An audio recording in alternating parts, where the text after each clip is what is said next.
Welcome to Lesson 4 in Through the New Testament in Ancient Greek for Absolute Beginners.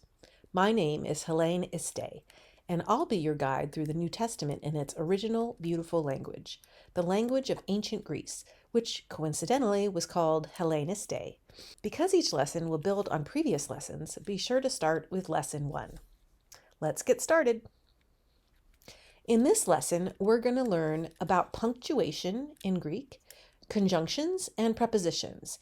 And as we do so, we're going to read through Matthew 2:13 through 23, the end of the chapter, which covers the flight to Egypt, Herod's slaughter of the children, and the return to Nazareth. All right, so let's go ahead and get warmed up with one verse, Matthew 2:13, which is a fairly long one. All right, starting here with a pretty huge word here.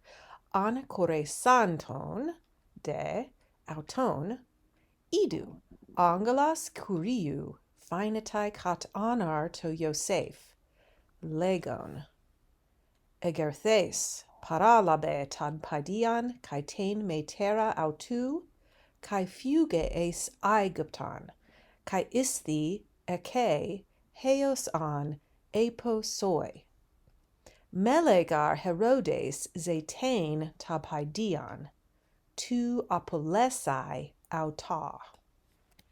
All right, so let's go ahead and talk about punctuation first. You've probably seen it already and wondered, probably haven't wondered too much about it because it looks very similar to the English.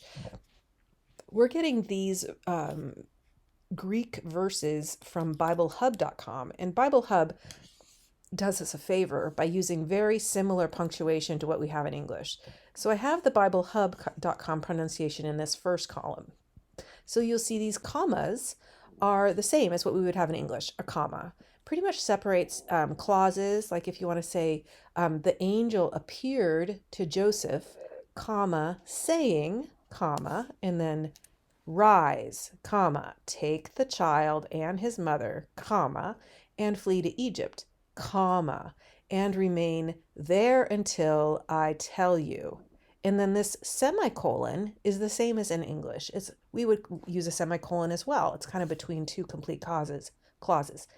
Mele gar Herodes zetain tapaidian, to kill him. So Herod is seeking the child. So basically this is an explanation for why the angel is telling him to flee. So a semicolon is appropriate there. Just kind of completes that thought. Now, we don't see it in this verse, but there's also colons and question marks in the Greek. And thank you, BibleHub.com, for making it easy for us. It's the exact same. They'll use a question mark and they'll use colons where we would have it.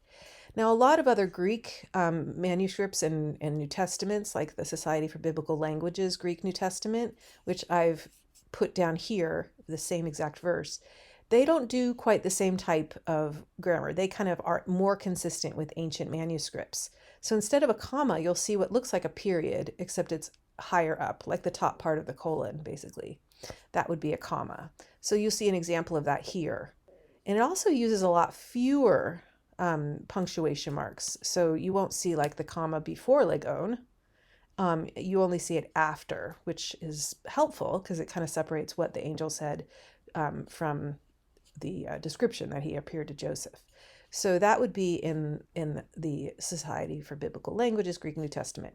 A period is actually the same. So you'll see down here, this period and this period. So that stays the same.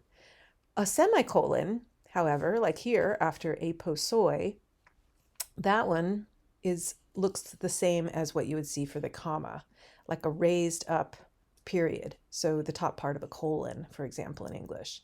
So that is a semicolon in the SBL Greek New Testament. A colon appears the exact same way. So a comma, a colon, and a semicolon all pretty much are the same, this kind of raised period. And then the strange thing that might throw you off if you're looking at a different version, if the SBL Greek New Testament is what you're looking at, is instead of a question mark, Greece, even to this day, uses a semicolon. So a semicolon will be in place of a question mark, and that indicates that somebody just asked a question. And we'll see that in future verses. All right, let me go ahead and give you a little bit of interesting background on the use of punctuation back in ancient periods. The Codex Sinaiticus is our first complete copy of the Old Testament and the New Testament. It comes from around the mid 300s, and it was written on animal skin or vellum. Most of it is in the British Library in London. This verse that we were just looking at, Matthew 2:13, I've put a little square around and enlarged it here. Now you'll notice they only use the uncial Greek, the capital Greek letters, but you can see some accents here. You can see like here you have kat anar, that you can see that apostrophe that is it's kata anar, but they combine it, just like we sometimes do that with like will not is won't, for example, in English. You can see some things are abbreviated, like this kappa upsilon stands for kuriou, which is very common. So to abbreviate it is basically what they do to save space. And you notice, speaking of space, there are no spaces. So let's go ahead into the next slide so I can show you how it works. So this is what we see in BibleHub.com. Anakoresanton is right here. Anakore, capital Eta is an H. They use the C for an S, and then you can see it's O. There's no nu. So that actually happens a lot. Sometimes the news are dropped, possibly to save space, but also because you kind of know that it's supposed to be a nu there because it's tone. That is the genitive. So here it says de auton, edu. And then angelos actually cuts across lines. So to save space, they don't go to the next line to start angelos. They just start it here and finish it down here. And then kuriou is abbreviated. Phanetai is also goes for the next line. Kat anar, to, and then they start Yosef up here. Yosef. And then here's that raised period, which is a comma in the Bible Hub. Legon. And then eger, little tiny epsilon here to fit it in on one line. Probably wanted to get both syllables. Eger thes para labe ton, or ta paidion, excuse me. That is the accusative of neuter, right? So it's ta, not ton. Paidion kai tain metera autu. Kai, and now notice how here there's another period before the kai. So the raised period is the same as a comma. Kai fuge eis Aegypton. So Aegypton, here the nu is also removed. So you can see that the nu is sometimes left off. And then another comma right there. Kai isthi eke Heos. And interestingly, I'm not sure if this mark has to do with any of the smooth breathing or rough breathing, but there's a little mark there. Heos on apo soy. And then here, instead of the semicolon, you have another raised period. Mele gar Herodes Zatain. Here, instead of the epsilon iota, you just have the iota. Ta pedion, here it's just the epsilon. So it's a similar sound, pedion. Tu angolesai auta. So another little tiny omicron there. So it's kind of pretty. But anyway, they actually were pretty good at reading this, even though it's fairly difficult for us. All right, so let's go ahead and read Matthew 2:14 and 15. Hade egerthes pare leban ta paidion kai tain metera autu, nuktas kai anekoresen eis Aegypton, kai ein eke heos tes telutes herodu, hina plerothe tarethen hupa kuriou dia tu prophetu legantas ex Aegyptu ekalisa tanhuion mu. All right, so let's talk about this just a little bit. All right, so in this verse, we are going to talk about Greek conjunctions. Now, you may know in English, conjunctions are and, but, or, nor, so, thus, things like that. They are just like usually pretty little words that connect two words like the boy or the girl, in that case, or it can be connecting two phrases like I went to the store and I bought some bread. So that and connects those two phrases, the two thoughts. It's kind of in this case, an idea of sequence or purpose. In this case, I went to the store and I bought bread. So that my purpose in going to the store. It also can indicate logic, like I went to the store, but there was no bread. So to indicate that the purpose I went to the store was to get bread, but it wasn't there. So it's kind of indicating a contrast, something that wasn't the way it was supposed to be. So in Greek, it's the same exact thing. And the most common conjunctions are the ones we're going to talk about today. So this one, de, is super common in Greek, and it's what's called postpositive. It always goes after the first word. You never start a sentence with de. So you'll see it a lot in the second word of a sentence. That simply means and. It also could mean now or but, and you really have to look at the context. And there's some other things it can mean, but mainly and, now, and but. Now, this one is extremely common as well, kai, and you've probably seen that a lot and can already tell that means and. So you see it almost all the time, kai. Here it is again, and here it is again. And then the other one on this slide is hina. So hina is an interesting one because it indicates that what comes next is going to be in the subjunctive. We'll talk about subjunctive in a future lesson, but hina clauses are super common also in Greek. So that, all right, so it's generally a purpose. So that. So in this case, you'll see it a lot when it could be fulfilled what the prophet said in the Old Testament. All right, so let's go ahead and read these next two verses and then we'll talk about prepositions. Tate Herodes idon hati enepaikhthe hupaton magon ethumothe leon kai apostelas anelen pantas tus paidas tus en Bethlehem kai en pasitois horiois autes apa dietus kai katotero kata ton kranan han ekribosen para ton magon. Tate eplerothe tarethen dia Jeremiu tu prophetu legantas. All right, so let's go ahead and talk about prepositions inside of these two verses. I've highlighted here the 7 prepositions that are in these two verses. So a preposition, like in English, is usually a pretty small word that is explaining a relationship between two different ideas or two different things. So for example, in English we have by, or in Bethlehem, in all the vicinity. From is another one. From, another one is according to.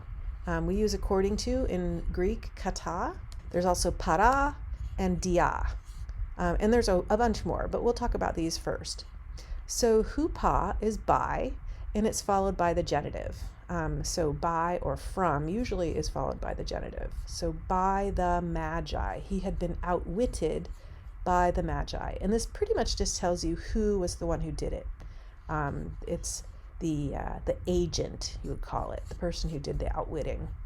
And then en, of course, indicates a location. But in Bethlehem, and we've talked about this before, is followed by the dative. If you're in a relationship, you go on dates. So again, dative here is also followed, all the vicinity of Bethlehem. And then from 2 years old and under, apa dietus kai katotero, that's from. So again, we have from. Hupa could also be from, but in this case, it's always followed by the genitive. And then we have kata, which in this case is followed by the accusative, which indicates it's according to. And kata will have different meanings depending on which case it's followed by. And then para is from the Magi. So they learned from the Magi. In this case, para followed by the genitive means from. This is actually confusing because in Spanish, para means for. So it's a little bit opposite of what you would expect if you know Spanish. And then by, followed by the genitive, is like what we say, a book by Jeremiah, spoken by Jeremiah. Very similar to hupa, but you'll get used to what the differences over the course of reading the New Testament. But dia can also mean through. but followed by the genitive, it means by. All right, so let's go ahead and read Matthew 2:18. Phone en Rama, ekouste, klauthmas, kai audurmas, paulus, Rakel, klaiusa, ta tekna autes, kai uk aethelin, paraklethenai, hati uk asin. So in this verse, I just want to note a few prepositions. There's en here, in Rama. Here's a conjunction, kai, or and, which we're so used to seeing. And then in Greek, weeping doesn't require the preposition for after it. So for is in brackets there, just to show that that's what we would say in English. Kai again, and then because, hati. All right, so let's go to the next one. Teleutesantas de tu Herodu, idu, angelas kuriou, phainatai kat anar to Yosef, en Aegypto, legon, egerthes, paralabe tabaidian, kai ten metera autu, kai poriou, eis gain Israel, tethnekasin gar, hoi zeituntes ten suken tu paidiu. All right, so just a few things I want to point out here is, again, we have this postpositive conjunction, de, which in this case the translator decided to say now, because it actually goes in there when Herod dies, so now an angel appears. So in this case, de was translated now. Behold, an angel of the Lord appears in kat anar. So this is the preposition kata, but it's followed by accusative in this case when it's in a dream. So this is just something you'd have to know in an ancient Greek. To appear in a dream is kind of like under a dream or within a dream. Katanar. To, in this case, it's just the article with Yosef in the dative, right? Because Yosef is the one that he's appearing to, so it would be dative. And this is just to the Joseph, basically. So instead of using a preposition to, they just use the article with the dative. En Aegypto. So here is in Egypt, and again, dative follows en. All right, conjunction kai, another conjunction kai. Ace is another preposition, into the land. And I've told you before, I always like to remember this, ace in the hole. Ace in English starts with an A. I remember it's accusative, so into the land. Go into the land of Israel. And then gar is kind of another conjunction, means for, or thus, or because. So because those seeking the child's life have died. This again is a postpositive. You wouldn't have it at the beginning. So first you have tethnekasin, gar, for they have died, those who are seeking the life of the child. All right, this is our last slide. Just going to read this and say a few things, and then we will be done for this lesson. Matthew 2:21 through 23, so 3 verses. Hade egerthes parelaben tabhaidian kai tein metera autu, kai eis eilthen eis gain Israel. Acusas de hati archelaus basiliue tes Judaeas anti tu patras autu Herodu, epha bethe eke apelthein. Crematistes de kat anar anecoresen eis ta mere tes Galileas, kai elthon katokesen eis Paulin legamenein Nazaret. Hapos plerothe tarethen, dia ton propheton, hati Nazoraios klethesetai. Awesome. So just a few things to point out here. All right, I'm just going to say just a few things about this slide, just so you can notice what we've learned already. We have the postpositive de, meaning and here. We have some more kais, kai. We have into again, ace, followed by accusative, land of Israel. And we have again now, and hati, that. And then here's a new one, anti. Anti means in the place of, and because it's kind of out of or in place of, as you would expect, it's followed by the genitive. And then we have de again, kat anar,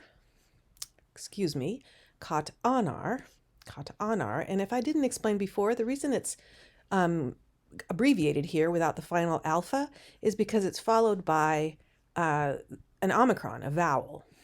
All right. Ace again, followed by the accusative, another kai, another ace, and we have a dia through the prophets, and hati, that he would be called, so that. All right, so that brings us to the end of lesson 4. Thank you for joining me on this tour through the ancient Greek New Testament, and we'll see you next time.